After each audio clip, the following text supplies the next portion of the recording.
This isn't a company, it's a family, and that makes the world of difference.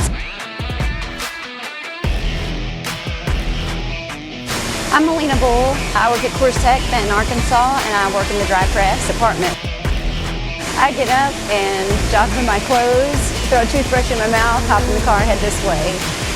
Get here, we spend a few minutes going over our day and hop on our press and start pushing out parts. The products that we make do make life better. I mean, the car parts. You like driving your car? I like driving mine too. Washers, dryers, things like that. Those things just make everything better. Everybody works together and they're like, hey, let's get this done. What do we need to get it done? If you have a chance to put in here and get on, come on.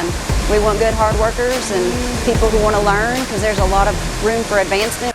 Show up and give it all you got, all day, every day, 100%.